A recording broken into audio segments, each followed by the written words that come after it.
Good morning student.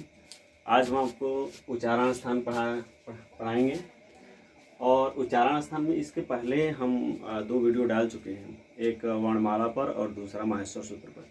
तो माहेश्वर सूत्र में जितने भी वर्ण हैं उन वर्णों को कहाँ कहाँ से, मुख के किन किन भागों से बोला जाता है, उनका उच्चारण स्थान क्या है वो हम आपको बताएंगे। इसमें पहला आता है कंठ, तालु, मूर्धा, दंत, ओष्ठ, नासिक के वर्ण कंठ, तालु, कंठ, ओष्ठ, दंत, ओष्ठ, जिह्वा, मूल। ये जो वर्ण होते हैं इनको कैसे बोला जाता है, किन स्थानों से बोला जाता है। तो पहला लिखा हुआ है कंठ। कंठ को कहाँ से बोला जाता है? तो कंठ जो होता है, कंठ से उच्चरित होने वाले वर्णों का जो सूत्र होता है वह होता है अकूह विसर्जनीयानाम कंठा। इसमें लिखा हुआ है अकूह विसर्जनीयानाम कंठा। अकूह विसर्जनीयानाम कंठा का मतलब होता है अ मन होता है अ और आ, कु मन होता है क वर्ग, ह वर्ण दिया हुआ है और विसर्जनीय नाम का यहाँ पे विसर्ग ले लेते हैं। अर्थात इस सूत्र का मतलब है कि जो कंठ से उच्चरित होने वाले वर्ण हैं वो हैं अ, क वर्ग, ह और विसर्ग। ये सूत्र कहता है कि अकूह विसर्जनीय नाम कंठा, यानी अ और उसका बड़ा भाई आ, क वर्ग, ह और विसर्ग, ये जो होते हैं वर्ण ये कंठ से उच्चरित होने वाले वर्ण हैं। वही हम दूसरी बात करते हैं तालु से। तो तालु का जो सूत्र होता है वो होता है ईचु यसानाम तालु। ईचु यसानाम तालु। ई मने होता है ई, छोटी ई और बड़ी ई। चू मने होता है चौवर्ग।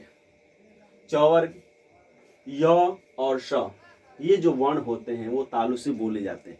अर्थात यदि इसकी बात की जाए तो जो तालु से बोले जाने वाले वर्ण हैं, तालु से जो बोले जाने वाले वर्ण हैं वो कौन कौन से हैं? तो ई हो जाएगा, ई और बड़ी ई। चू मने हो जाएगा चौवर्ग, य और स, यानी ई, बड़ी ई, चौवर्ग, य और स, ये जो वर्ण होते हैं वो तालु से बोले जाते हैं। वही हम बात करते हैं अगले की, यानी मूर्धा की। तो यहाँ पर लिखा हुआ है ऋतु रसाणाम मूर्धा।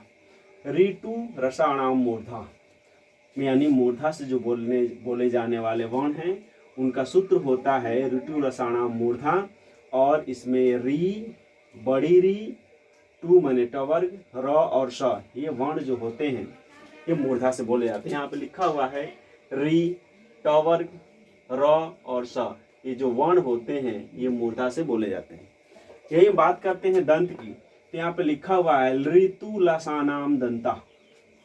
ऋतु लसानाम दंता, यानी री, तू मन हो जाएगा तवर्ग, ल और स, ये जो वर्ण होते हैं यहाँ पे लिखा हुआ है री, तवर्ग, ल और स, इन वर्णों को हम दंत से उच्चरित होने वाले वर्ण कहते हैं। यही यदि हम बात करें अगला, तो यहाँ पे लिखा है उ, पू, पद्मानियानाम ओष्ठौ। इसका मतलब क्या है? यहाँ पे लिखा हुआ है उ मने होता है छोटा उ और बड़ा उ, पू मने होता है पवर्ग, और यहाँ पे उ लिखा है उ पू। उ मने हो जाएगा छोटा उ, बड़ा उ, पू मने हो जाएगा पवर्ग, और पद्मानियानाम यहाँ पे लिखा हुआ है पू मने क्या? यहाँ पे उपधमानियानाम। उ पू उपधमानीयानाम, यानी उ छोटा उ, बड़ा उ, पू मने पवर्ग, उपधमानीय, उपधमानीय और जिह्वा मूलीय वर्ण किसे कहते हैं? उपधमानीय का मतलब होता है यदि कहीं प और फ के पहले आधे विसर्ग की स्थिति बनी होती है तो इसे हम उपधमानीय कहते हैं, और यही स्थिति जब क और ख के पहले आ जाती है तो उसे हम जिह्वा मूलीय कहते हैं। ये उपधमानी हो जाएगा, ये जिह्वा मूलीय हो जाएगा। तो यहाँ पे लिखा हुआ है उ पू। उ मन हो जाएगा छोटा उ और बड़ा उ, पू मन हो जाएगा पवर्ग, और उपधमानीयानाम, और जो उपधमानीय वर्ण होते हैं यानी प और फ के पहले जो भी आधे विसर्ग की स्थिति होती है इन सभी वर्णों को ओष्ठ से बोला जाता है। इन सभी वर्णों को कहाँ से बोला जाता है? तो ओष्ठ से बोला जाता है। अगला वर्ण है नासिक्य वर्ण। नासिक्य का मतलब होता है कि वे वर्ण जिनका उच्चारण मुख और नासिका दोनों से होता है उन वर्णों को हम नासिक्य वर्ण कहते हैं। इसमें है य, म, अंग, अड़, न। ये जो है संस्कृत का क्रम है। ये जो नासिक्य वर्ण है ये संस्कृत वर्ण का नासिक्य वर्ण है। ये इनका जो क्रम है ये संस्कृत का है, और अंग, इय, अड़, न, म ये जो है हिंदी का क्रम है। तो याद रखिएगा नासिक्य वर्ण का क्रम क्या है? तो य म अंग और न, ये जो है ये नासिक के वर्ण जो है संस्कृत का है और ये जो है नासिक के वर्ण हिंदी का है।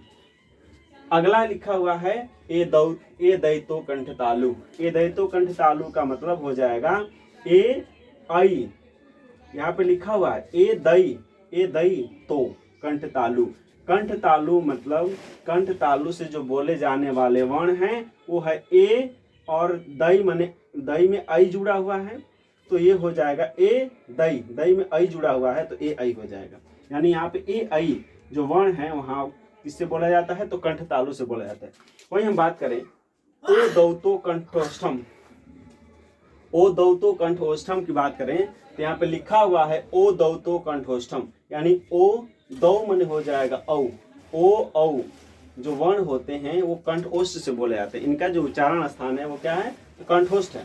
ओ और औ का उच्चारण स्थान कंठ और ओष्ठ, यानी कंठ और ओष्ठ दोनों से बोला जाएगा क्या, ओ औ। यहाँ पर है वकारस्य दंतोष्ठम। वकारस्य का मतलब होता है व, जो व वर्ण है यहाँ व वर्ण दंत और ओष्ठ दोनों से बोला जाता है। वहीं यदि हम बात करें जिह्वा मूलीय वर्ण की, तो जिह्वा मूलीय वर्ण अभी हम ऊपर बताए हैं कि जिह्वा मूलीय वर्ण क्या होता है, यानी क और ख के पहले आदि विसर्ग की स्थिति जब आती है तो उसे हम कहते हैं जिह्वा मूलीय वर्ण। तो आगे हम पढ़ते हैं